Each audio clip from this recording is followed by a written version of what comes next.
आज से कल से ट्रायल का भी आगाज़ हो रहा है तोशाखाना का भी, और अलकादिर के लिए भी जो है वो चेयरमैन तहरीक इंसाफ को तलब कर लिया गया।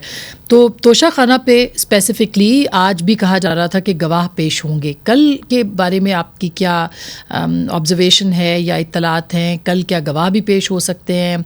कितना स्पीड अप हो सकता है ये मामला, क्योंकि कहा जा रहा है कि अब इसको तेज़ी से आगे बढ़ाया जाएगा? देखिए, इसमें जो पहले फैसला आया है हुमायूं दिलावर साहब जो सेशन जज ट्रायल कोर्ट है जो कर रहे हैं, जिन्होंने इस इस्तगासे को जो फाइल हुआ था जिसको इस्लामाबाद हाई कोर्ट ने रिमांड किया था कि आप इनका 8 नुकात हैं इनका जायज़ा लें और उसको वो पेश करें, वो दरख्वास्त उनकी मुस्तरद हो गई थी।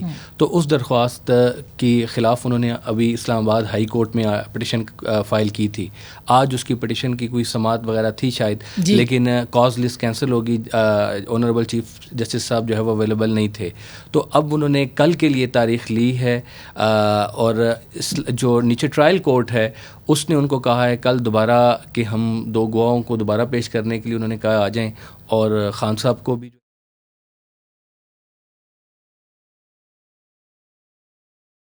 तलखी की खबरें भी सुनी हैं। ऐसे ही है। और फिर अब कल बहरहाल गवाहों ने आना है।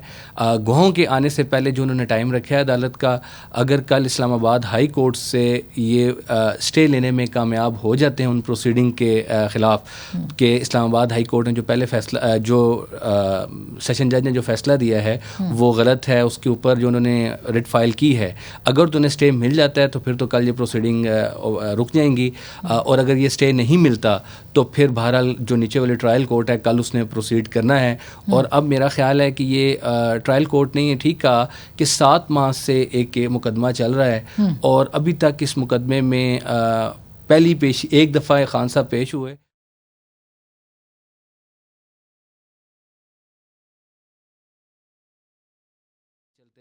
गिरफ्तारी के मराहल चलते मैं उस पर बिल्कुल उस पर भी आती हूँ कि क्यों डिलेइंग टैक्टिक्स हैं, लेकिन क्या कल क्या इम्कानात है स्टे इस पे मिल सकता है इस्लामाबाद हाई कोर्ट? देखिए, मेरी जो साथी राय है, मैं ये समझता हूँ कि जो निचली कोर्ट का फ़ैसला है अभी जो उन्होंने दिया है, जो उनके एतराज़ात को मुस्तरद किया है, वो बड़ा जानदार फ़ैसला है। मैंने उस फ़ैसले को पढ़ा है और उस फ़ैसले में, और दूसरी बात यह है कि उस अदालत ने देखें कानून के मुताबिक अपॉर्चुनिटी ऑफ हेयरिंग देना होती है, और अपॉर्चुनिटी ऑफ हेयरिंग जो है वो उन्होंने बड़ी दी है खान साहब को, लेकिन नहीं किए। तो अब हाई कोर्ट से स्टे लेने के लिए, क्रिमिनल प्रोसीडिंग में वैसे भी स्टे बहुत कम हुआ करता है, और देखें स्टे एक बड़ी हम हज़ारों अवैध साहब भी बहुत से मुकदमात लड़ते रहते हैं, सारी चीज़ें देखते हैं। अभी तो होनी है एविडेंस, कोई कल सजा तो नहीं हो जाएगी। का प्रोसेस चल रहा है, तो ट्रायल के प्रोसेस को रोकने की शायद कोई इतनी खास वजह नहीं होती कि उस पर। अहमद अवैस साहब, इस पे आपकी क्या राय है? क्योंकि बार बार एक ही बात दोहराई जा रही है कि 7 महीने से मुकदमा चल रहा है, पहले तहरीक इंसाफ के चेयरमैन पेश नहीं होते रहे और उसके बाद फिर अब एक ही मरतबा हुए हैं और अब फिर एक दफ़ा फिर पिटीशन वहाँ पे है, साथ ही सुप्रीम कोर्ट में भी चली गई है। तो क्यों डिलेइंग टैक्टिक्स जो है वो यूज़ हो सकते हैं? हो सकता है कि वो इसके अंदर जो है वो बिल्कुल बराबर हों।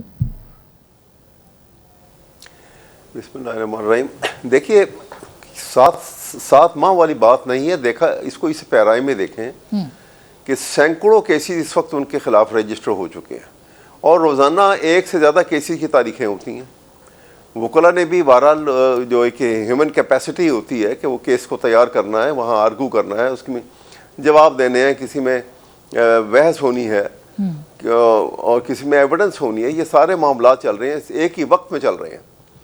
तो इसलिए आप इसको इन कंपैरिजन अगर आप देखें, कंपेयर करें इसको जो अदालतों के अंदर जो वैसे मुकदमा नॉर्मल कंडीशन के अंदर चल रहे हैं, तो वहाँ आज से मतलब है कि वो उसको मैं ये नहीं कहूँगा कि उसको जस्टिफाई किया जाए, ठीक, लेकिन 60 साल 70 साल 50 साल से केसेस पेंडिंग चले आ रहे हैं और वो लोगों की एक जनरेशन से दूसरी जनरेशन गुजर गई है और रोते पीटते हुए।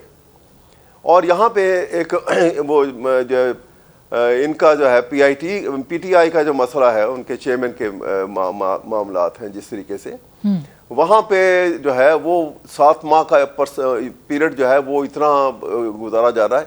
इससे पहले इमरान इसके जो थे नवाज शरीफ के केस जब से नैब में चल रहे थे, वो कितना अरसा चले हैं और शहबाज शरीफ के केस कब से कब तक चल रहे थे, अब आए हैं तो अब उन्होंने अमेंडमेंट करा के अपनी मर्जी के वहाँ से और उसके बाद वो अदालत से डिस्चार्ज अपने केसेस करवाए हैं। सवाल यह है कि एक शख्स के ऊपर कितनी केसेस हैं, वो सब उन्होंने भुगतने हैं।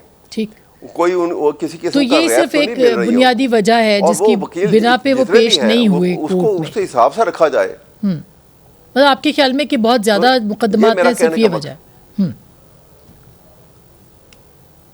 तो मैं ये अर्ज कर रहा हूँ कि ये असल में इसको इस अंदाज में ना देखा जाए कि 7 माह से केस चल रहा है।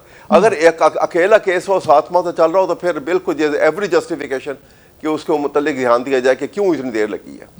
लेकिन जहां 7 माह के अंदर उनके ऊपर 200-250 केसेस चल रहे हैं और रोजाना कोई नई FIR बना के वो उनको जाना पड़ता है फोर फ्लंग एरियाज के अंदर और फॉल्स ऐसे प्रिटेक्स के ऊपर केसेस जो है बन रहे हैं, ये तरीका जो है ना तो जमहूरियत के लिए फायदेमंद है जी, ना आईनी हुकूमत के लिए फायदा। अच्छा अहमद वैसे आइन को तो हमने जो है मोम की नाक बना लिया है, जहां इस्तेमाल करना चाहते हैं उसको गलत तरीके से इस्तेमाल करते हैं, जहां नहीं करना चाहते उठा के फेंक देते हैं।